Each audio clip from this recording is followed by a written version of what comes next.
Bonjour, bienvenue sur Les Petits Plus Zen, le podcast pour faciliter et savourer sa vie en famille. Je m'appelle Séverine, je suis facilitatrice en parentalité après avoir été 22 ans professeure des écoles en maternelle REP+. Chaque semaine, je te propose ici des pistes et des thèmes approfondis sur la petite enfance, l'éducation et la communication pour que tu retrouves le plaisir des relations familiales sereines et épanouies. Une de mes missions est de t'aider à mieux comprendre et apaiser les émotions de chacun pour installer un équilibre entre tes besoins personnels et ceux de ta famille et enfin retrouver du temps pour toi.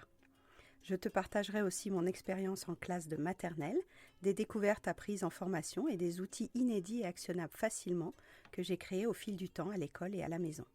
Pour ne manquer aucun épisode, abonne-toi s'il te plaît sur ton application de podcast préférée et participe généreusement à la diffusion de mon travail en laissant un avis et une note de 5 étoiles. Pour plus de contenu, d'inspiration et de motivation, retrouve-moi aussi sur Instagram, Facebook et Clubhouse sous le nom Les Petits Plus Zen.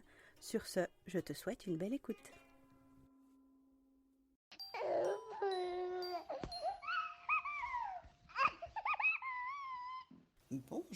Bonjour à tous. J'avais envie aujourd'hui de faire le point avec les outils que vous avez découverts ou sur les rooms ou sur mon Instagram, peut-être dans le podcast aussi si vous écoutez le podcast, et donc de faire le point avec vous sur comment les utiliser complètement de façon autonome pour vous et que vous n'ayez même pas besoin d'accompagnement, que vous puissiez les faire tout seul.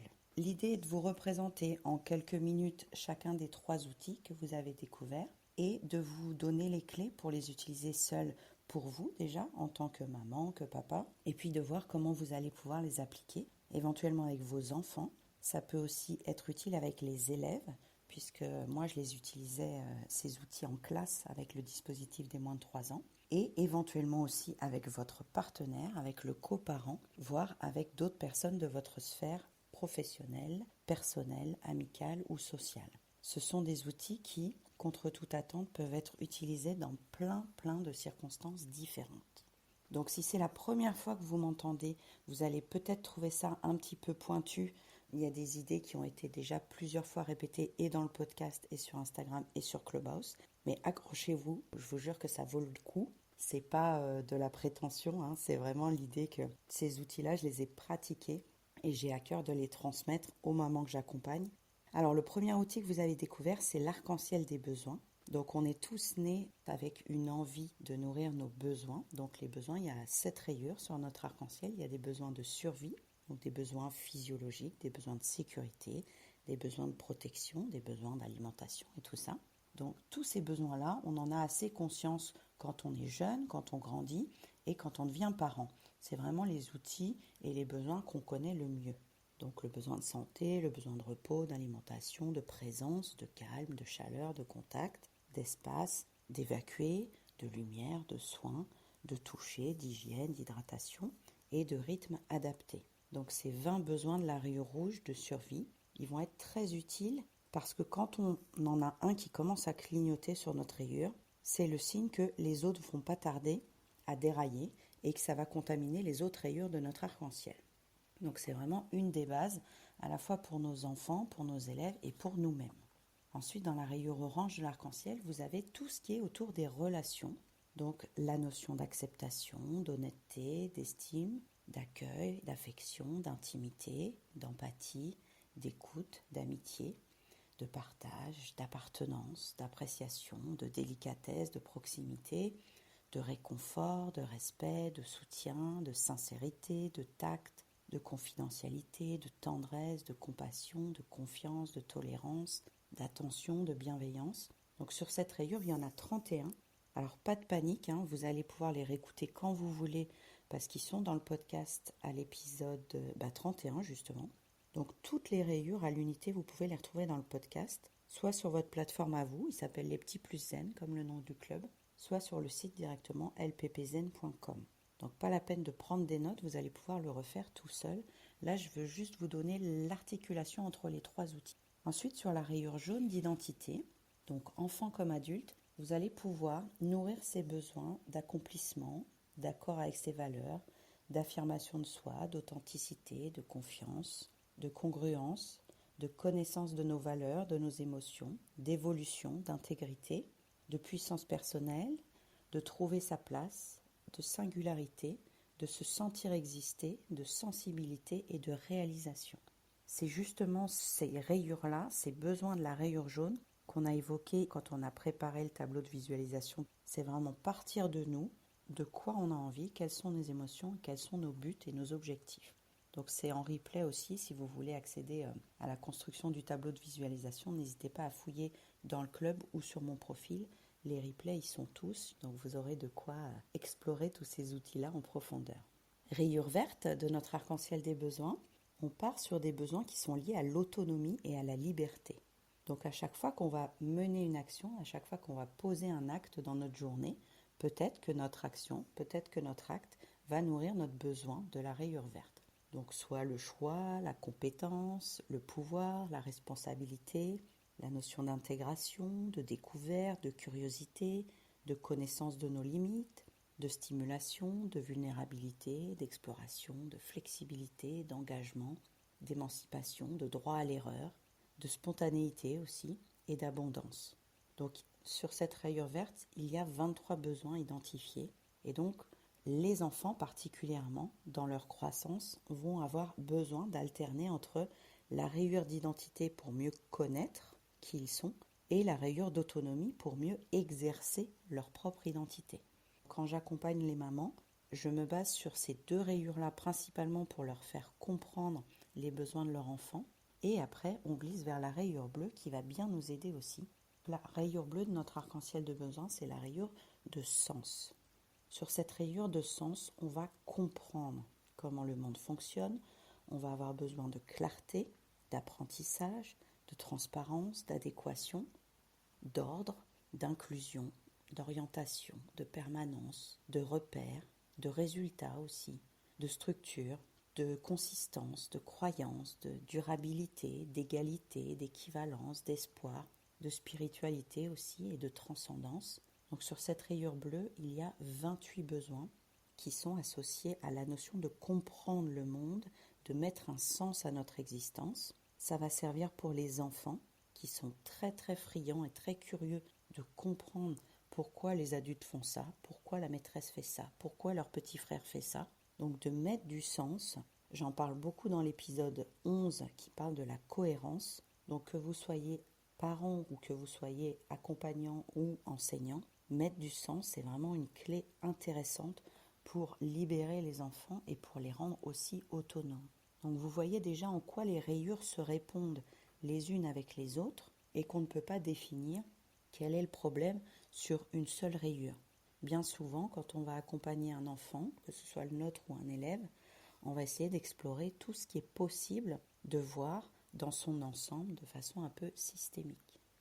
Sur la rayure indigo, donc la rayure d'expression, on va trouver bien entendu le besoin d'échanger, de langage, de communication, de créer, de connexion, de créativité, d'amitié, de coopération, d'appréciation, d'interdépendance, d'inspiration, d'équité, de réciprocité, de communauté, de co-créer quelque chose, un projet, de coévoluer à côté d'autres pairs dans la classe ou dans la famille, de prendre soin et de contribuer.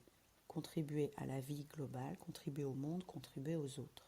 Et bien souvent, je prends cet exemple aussi de Clubhouse. Moi, un de mes besoins qui m'a vraiment beaucoup aidé, c'est vraiment cette rayure indigo, d'avoir pu partager, d'avoir pu échanger, d'avoir pu créer en fait ces outils quasiment en direct avec vous parce que ma façon de les présenter a beaucoup évolué et que c'est grâce à vos réflexions, grâce à vos interventions, grâce à vos questions que maintenant j'affine de plus en plus et mes outils et le programme d'accompagnement. Donc si vous voulez retrouver tous ces besoins sur la rayure d'expression, sur la rayure indigo, vous les retrouverez aussi sur le podcast, c'est le numéro 35. Et la dernière, sur notre arc-en-ciel, on a la rayure Parme, qui est la rayure de détente. Donc la rayure de détente, quand on a des enfants, on voit bien en quoi elle est importante. Donc c'est la rayure où il y a des besoins de jeu, de loisirs, de simplicité, de joie, de rire, de tranquillité, de légèreté, d'équilibre, d'harmonie, de passion, mais aussi de paix, de flux, de calme, de sérénité, de ressourcement, de conscience, de bien-être, de douceur, de beauté, de confort. de défoulement, d'impulsion, de défi et de préserver notre temps, notre énergie, notamment pour la sérénité. Donc cette rayure, elle est mixte, elle est à la fois dans le mouvement, l'avancée, et à la fois dans la détente, le repos. Parce qu'on peut très bien se détendre par le sport, par l'action, ou alors se détendre en ralentissant et en partant dans un flux beaucoup plus lent. Donc cet arc-en-ciel de besoin, comme vous l'avez vécu rapidement, je conçois que là c'est très rapide, surtout si c'est la première fois que vous m'écoutez, cet arc-en-ciel de besoin, il va s'articuler avec la notion de cheminée des émotions et il va s'articuler aussi avec la notion de tequil. Donc, je vais commencer par vous réexpliquer un petit peu la cheminée des émotions, comment vous pouvez l'utiliser en autonomie, dans quel contexte vous allez pouvoir vous en servir pour vos enfants ou pour vous-même ou pour le coparent et le partenaire. Et ensuite, je finirai par l'outil du tequil qui va s'articuler avec ces deux piliers-là, à savoir l'arc-en-ciel des besoins et la cheminée des émotions. Donc la cheminée des émotions, vous retrouverez le carrousel sur Instagram, donc n'hésitez pas à me follower sur Instagram pour avoir des visuels si vous avez besoin de support. Donc imaginez qu'à côté de votre cœur, vous avez été livré à la naissance avec une cheminée des émotions. Elle est là, elle est implantée, vous n'avez pas choisi, c'était déjà en kit.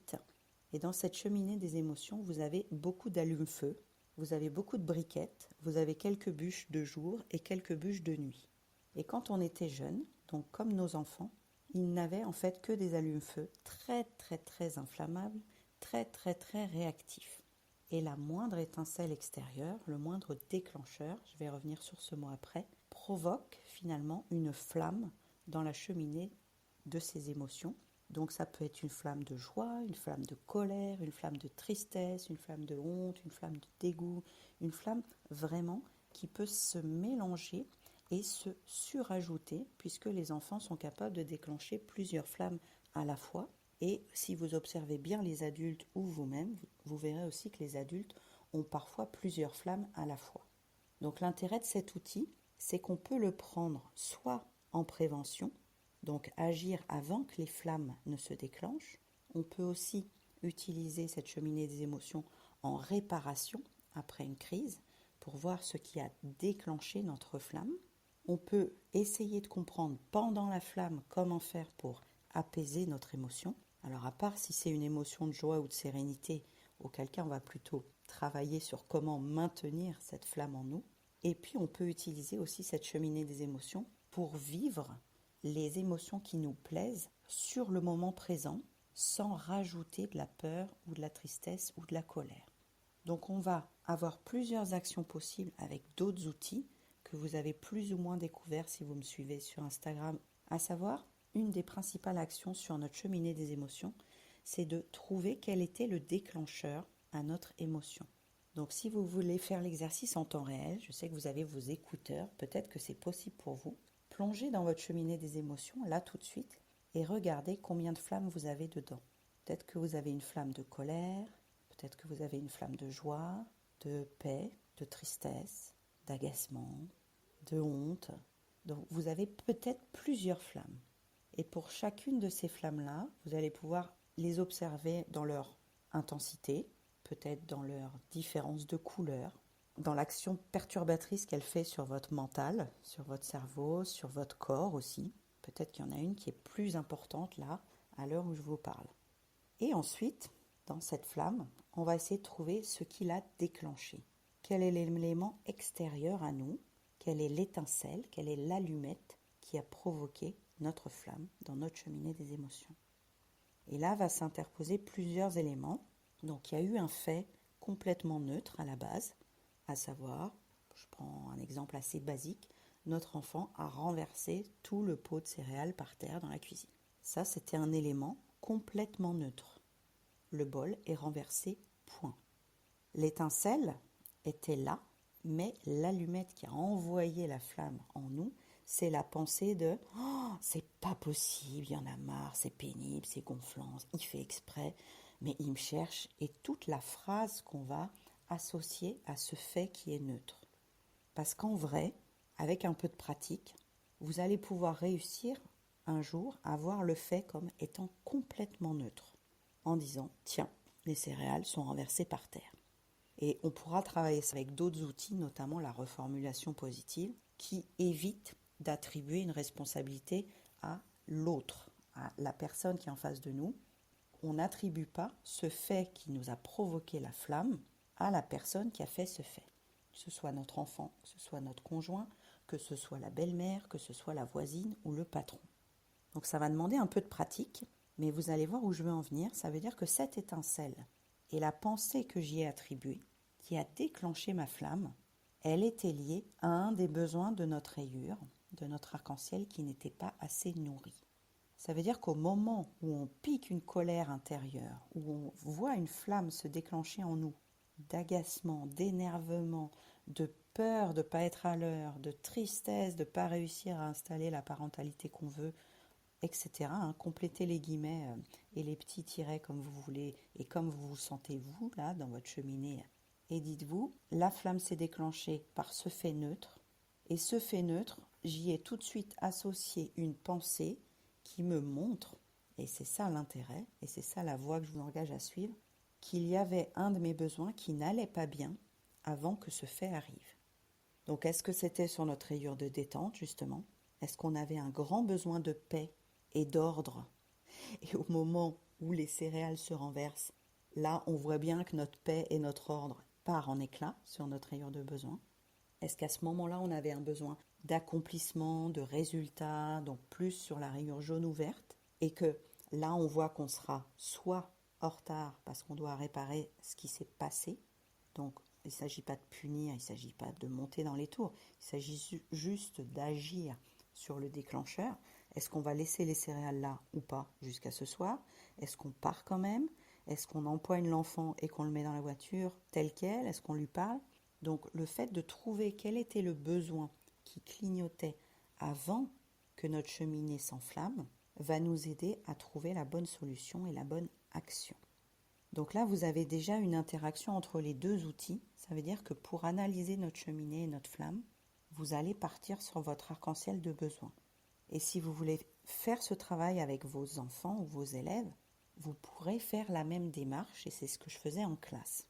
À savoir, pour comprendre pourquoi l'enfant se met dans une rage telle, ou dans une tristesse, ou dans une peur, je partais sur sa cheminée des émotions, et je trouvais quel était le déclencheur, neutre, et je trouvais quelle était la rayure qui était en train de clignoter et que je n'avais pas vu clignoter. Donc ce processus, il va s'installer avec la pratique. Donc j'ai toutefois en votre compétence pour l'installer pour vous et pour vos enfants. Et avec la pratique, vous verrez que ça met de moins en moins de temps à identifier quel était le besoin qui clignotait, sur quelle rayure et en quoi la pensée qu'on a associée à ce fait neutre a déclenché notre flamme de cheminée.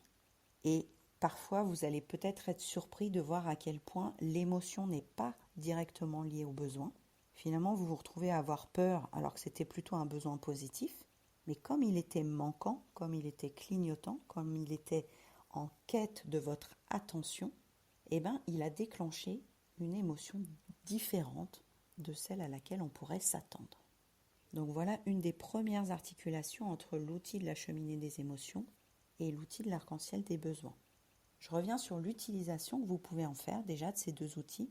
Donc de le faire en prévention, ça veut dire si vous scannez régulièrement votre arc-en-ciel, vous allez plus vite identifier ceux qui sont en train de vous alerter, de clignoter.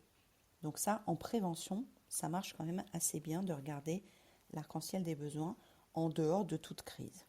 Et puis, quand vous avez une émotion très très forte, vous pouvez le soir, en redescendant, vous dire, bon, cette émotion, elle avait l'air incontrôlable, à un moment j'aurais pu être capable de taper, de lancer un truc par la fenêtre et tout. Est-ce que je peux scanner mon émotion pour l'attribuer à un besoin? Et du coup, ce sera une prévention pour la prochaine fois. Ce sera à la fois une réparation de mieux comprendre pourquoi ça nous est arrivé, et ce sera aussi un outil pour la prochaine fois pour éviter que ça se reproduise. Donc l'articulation entre les deux, en tant que crise, vous voyez bien en quoi elle peut servir. Et le dernier outil, l'outil du tequil, il va vous permettre d'aller vers une compréhension au temps présent, en dehors des crises, pour à la fois prévenir les émotions qu'on n'a pas envie de ressentir Et puis aussi se dire, je vais soigner au maximum mon arc-en-ciel des besoins. Comme ça, plus les rayures seront brillantes et clignotantes, moins j'aurai de risque d'avoir des pensées qui m'envoient des allumettes dans ma cheminée des émotions et qui déclenchent une flamme de tristesse, de colère, de peur, de honte, de dégoût et tout ça. Donc c'est une pratique vraiment de nous à nous. Il n'y a pas besoin d'un intermédiaire, il n'y a pas besoin d'un tiers, mais c'est une pratique qui va demander peut-être un peu d'entraînement et un peu de répétition. Donc j'en viens à l'outil du Tekil pour ceux qui ne le connaissent pas. Donc il y a un carrousel sur Instagram que vous pouvez relire tranquillement au calme. Donc le Tekil, c'est une activité qu'on va faire comme un temps de qualité. Donc c'est une activité horizontale, ça veut dire que la personne avec qui on va le faire, on va la mettre au même niveau de besoin que nous, au même niveau d'importance que nous. Donc si c'est notre enfant, on va considérer que ses besoins de son arc-en-ciel sont aussi importants que nos besoins de notre arc-en-ciel des besoins à nous. C'est une activité qui est sur mesure en fonction des deux personnes qui vont pratiquer cette activité. Donc si on fait un Tekil avec nous-mêmes, bien entendu, on va déjà voir quel est notre besoin le plus urgent pour pouvoir y répondre. On va être à la fois le donneur et le receveur du Tekil, du temps de qualité. C'est aussi un temps de qualité qui est dans la légèreté. Ce n'est pas un temps où on va être productif, où on va chercher un résultat précis, chiffré, mesuré. C'est un temps de qualité qui va nous permettre justement d'accéder à une certaine paix, une certaine sérénité. Donc on est dans une légèreté, on est dans une zone où il peut y avoir une action, parce que si on va au sport, il va y avoir de l'action. Ce n'est pas forcément introspectif, ce n'est pas forcément intérieur, mais on peut aussi considérer ça comme une période, une phase, une activité qui soit vraiment dans la légèreté, qu'il n'y ait pas de résultat final précis extérieurement. Ça veut dire que de vous à vous, vous savez si ça vous a fait du bien, mais peut-être que quelqu'un d'extérieur ne verra pas le résultat. Et ce n'est pas le plus important que l'autre voit le résultat. Et puis la dernière lettre, donc le E du Tekil, c'est de prendre ça en pleine présence à soi et à l'autre. Donc si on fait un Tekil avec notre partenaire, c'est vraiment d'être dans le présent et d'être dans le ressenti de soi, de l'autre, et d'échanger, de verbaliser, de partager. C'est des notions que vous retrouvez dans plusieurs épisodes du podcast. Le fait d'être vraiment dans le soin de notre besoin au temps présent. Alors on peut le programmer, ce Tekil. On peut se dire, samedi, je me prévois un Tekil avec ma meilleure amie, et puis on verra si ce sera un ciné, si ce sera un resto, si ce sera une balade, si ce sera les boutiques.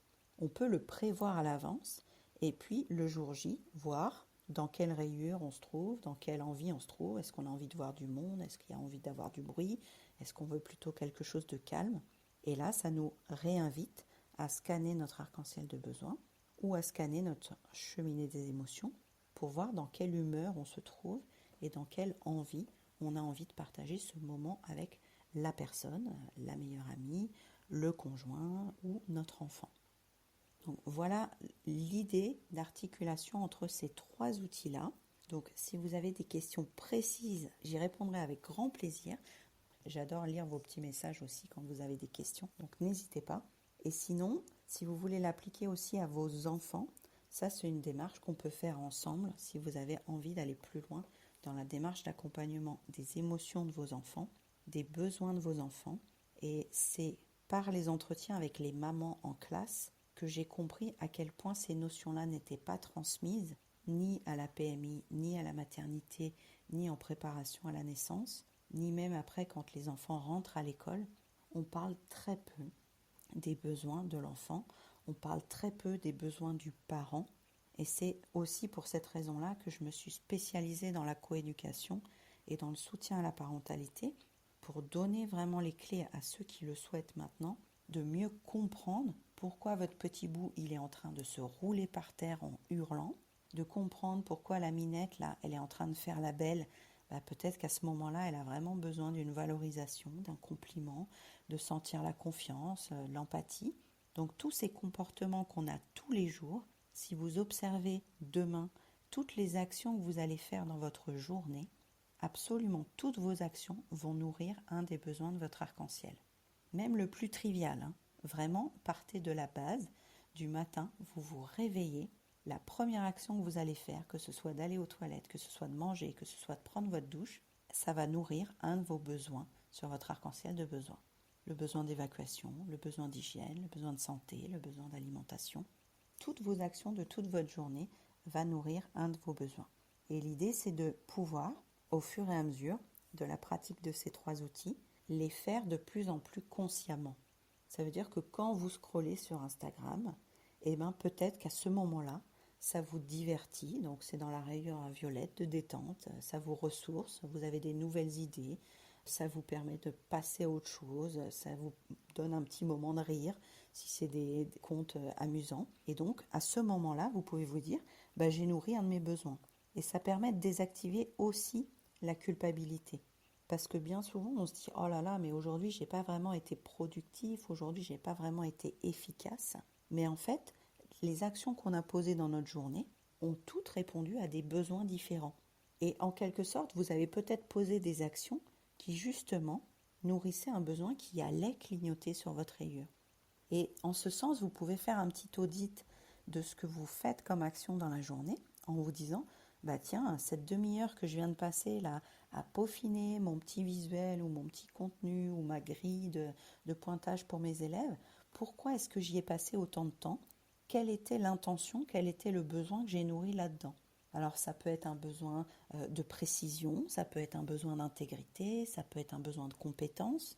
Donc on est entre la rayure d'autonomie, la rayure verte et la rayure jaune. En fait, à chaque fois qu'on pose une action, on peut trouver le besoin qui est associé. Et ça nous remet une grande liberté et une grande responsabilité au lieu d'être continuellement en train de nous juger et de nous dire « mais j'ai rien fichu aujourd'hui » ou « j'ai perdu mon temps » ou « on m'écoute pas » ou « ça marche pas comme je veux ». Et bien peut-être que si ça n'a pas marché comme on voulait, ça nous fait ressentir notre besoin justement d'organisation ou de discernement ou de modifier un peu notre méthodologie.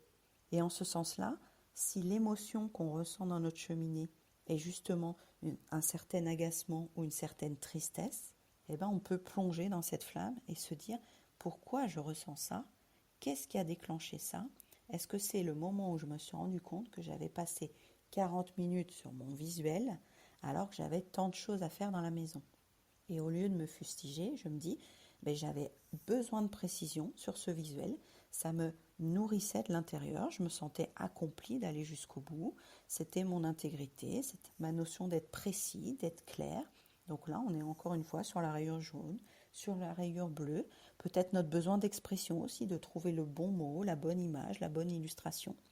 Et on voit ça d'un œil plutôt positif du coup, de se dire mon visuel m'a pris du temps, mais à la fin, je ne suis pas obligée de me juger en disant j'ai perdu mon temps.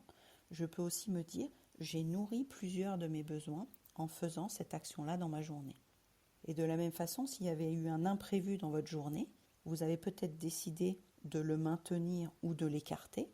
À ce moment-là, c'est que le besoin qui vous paraissait indispensable, prioritaire ou urgent était en lien avec votre vécu.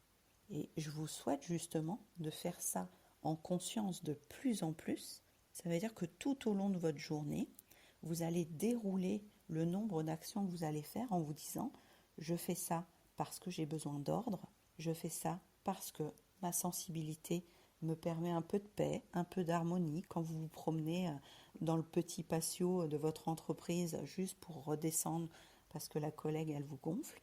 Et à ce moment-là, c'est votre besoin de paix, d'harmonie qui est nourri. Et profitons-en. Et puis après, on va prendre un café et on discute avec les collègues. Et là, c'est la rayure de relation qui est nourrie. Mais essayez de balayer de temps en temps votre arc-en-ciel en vous disant quelle est la rayure qui clignote le plus aujourd'hui. Parfois, c'est la rayure d'expression. Moi, typiquement, c'est souvent ma rayure d'expression qui clignote. Parce que je sens que je n'ai pas dit ce que j'avais à dire à mon conjoint, ou je n'ai pas dit ce que j'avais à dire à mon ado, ou j'ai pas dit ce que j'avais à dire à mon directeur à l'époque. Voilà, et je me sentais mal, ça me déclenchait une flamme de ne pas dire ma vérité, ma responsabilité, ma singularité à ce moment-là. Et peut-être que vous, c'est complètement différent. Peut-être que votre émotion principale, c'est plutôt de l'accablement ou plutôt de la joie. Et dites-vous, quelle est l'émotion et quel est le besoin qui est en lien avec cette émotion. Donc voilà un petit tour d'horizon d'articulation entre le tequil qui peut aussi bien se poser dans votre vie en conscience, de vous à vous, ou avec votre enfant, ou avec votre collègue, ou votre meilleur ami, ou votre conjoint. Ce tequil, il peut aussi arriver en réparation après une grosse flamme, en vous disant « Oula, j'ai pas du tout envie de maintenir cette colère toute la semaine. Donc si la conversation m'a bien gonflé avec ma mère hier, eh ben, je vais plonger dans ma cheminée et me dire quelles sont les émotions qui sont là, pourquoi elles sont là, quelle a été l'allumette, quelle a été la pensée associée à cette allumette. Parce que ce n'est pas juste la phrase de ma mère qui m'a énervée à ce moment-là. C'est la pensée que j'ai eue sur la phrase de ma mère. La phrase de ma mère, ce ne sont que des mots. Par contre, tout le blabla que je me suis raconté sur la phrase de ma mère, ça m'a vraiment agacée. Parce que peut-être j'avais besoin d'organisation, peut-être qu'à ce moment-là j'avais besoin de confiance, peut-être qu'à ce moment-là j'avais besoin de soutien ou de validation. Mais le fait de reprendre la situation point par point avec chacun de vos besoins, de chacune de vos rayures d'arc-en-ciel, va faire normalement la lumière sur ce que vous vivez à l'intérieur. Ça va vous permettre de redescendre votre flamme d'émotion et ça va vous permettre la prochaine fois d'y réagir plus vite, peut-être de moins vous laisser déborder par votre flamme d'émotion et peut-être même de l'anticiper suffisamment quand c'est votre enfant ou votre conjoint en disant « Oula, je vois l'étincelle venir à des kilomètres, je sens que si on continue sur cette voie et que je ne mets pas un stop ou une limite ou une action, ça va déraper et ça va me causer une flamme de tristesse, de colère, d'agacement, de peur, d'inquiétude et tout ça. » Donc, une fois de plus, vous pouvez le faire quand tout va bien, en prévention. Vous pouvez le faire en réparation après une crise. Vous pouvez le faire aussi en pleine conscience pendant que vous vivez un super moment avec votre enfant. C'est super chouette aussi de vous dire « Waouh, là je passe un super moment avec mon enfant. » Eh bien, c'est sûrement qu'il y a plein de besoins qui sont nourris. C'est sûrement que c'est un tequil en fait qu'on est en train de partager. Et vous pouvez essayer de décortiquer en quoi c'est un tequil. Est-ce que vous sentez que pendant votre activité avec votre enfant, il y a de l'échange, du partage, de l'expression, il y a une égalité, il y a une équivalence, il y a une certaine contribution à son bien-être, il se sent écouté ou en empathie. Et donc, plus vous êtes en gratitude en fait de tout ce que vous nourrissez pendant ce moment-là, en pleine présence avec votre enfant, votre partenaire ou vous-même, vous vous dites « mais je me fais du bien en fait. À ce moment-là, je me fais du bien. Non seulement l'autre est content de ce moment, donc c'est vraiment un tequil qui est partagé, mais moi aussi, je me fais du bien parce que je sens combien de rayures sont nourries à la fois, combien de besoins sont nourris à la fois. » Petite vigilance que j'aime à rappeler, qui est aussi dans les épisodes du podcast, on ne pourra pas nourrir à l'instant T tous les besoins de toutes nos rayures. Là, à l'heure actuelle, j'en suis à 166 besoins sur les 7 rayures réunies. Il est hors de question de se dire que les 166 sont nourris chaque jour, à chaque instant. C'est impossible. Par contre, vous pouvez vous dire, là je sens que ma rayure de liberté et d'autonomie, cette semaine, elle est vraiment restreinte. Je ne me sens pas dans mon choix, je ne me sens pas avoir un pouvoir ou une responsabilité. Je sens que je n'ai pas de flexibilité, que je n'ai pas le droit de découvrir des nouvelles choses, que je ne peux pas activer ma curiosité. Et bien, partez sur une activité, sur un tequil qui va nourrir votre rayure d'autonomie. Et cherchez ce qui vous convient et ce sera le prochain outil. Ce sera l'éventail des stratégies. Pour chacun de vos 166 besoins, vous avez plusieurs stratégies en vous pour le nourrir, ce besoin. Votre besoin de liberté, il peut être nourri par au moins 10 stratégies différentes de vous à vous, mais aussi de vous à vos enfants, de vous à votre partenaire, de vous à votre patron. Donc le prochain outil, ce sera celui-là, c'est de définir en fait quel est votre propre éventail pour chacun de vos besoins. Et vous imaginez le nombre de voies qui s'offrent à vous là. Vous avez 7 rayures, sur chaque rayure il y a une vingtaine de besoins, et pour chaque besoin, vous avez peut-être 30, 40 façons de le nourrir. Soit en individuel, soit avec quelqu'un, soit en réparation, soit en conscience. C'est hyper riche comme processus. Toutes ces rayures de besoins, elles sont dans les épisodes 30 à 36 du podcast. La cheminée des émotions, c'est l'épisode 9 et 10. Si vous voulez une partie du processus pour scanner votre cheminée. Et concernant le tequil, c'est l'épisode 8 du podcast. Et vous avez aussi des carousels sur Instagram pour mieux comprendre cette histoire de tequil, comment il est né et comment il a été investi en classe d'abord avec les tout petits, notamment parce qu'il ne parlait pas beaucoup et que j'étais obligée de faire beaucoup d'hypothèses et ça m'a permis de développer toutes ces rayures, tous ces besoins et tous ces outils que j'ai à cœur de vous transmettre maintenant. Si tu veux en savoir plus, je te donne rendez-vous dans la bio pour savoir quelle est l'actualité. Belle semaine à tous. Merci d'avoir écouté cet épisode. Tu peux retrouver les thèmes et les épisodes précédents aussi sur lppzen.com/lepodcast. Pour soutenir mon travail, je t'invite à noter, commenter et partager le podcast, notamment sur ton application préférée, comme Apple Podcast par exemple. Ton soutien est important pour moi pour permettre à d'autres parents de retrouver la sérénité en famille. On se retrouve pour un prochain épisode très bientôt et en attendant, prends bien soin de ta cheminée des émotions et de ton arc-en-ciel des besoins. À très vite.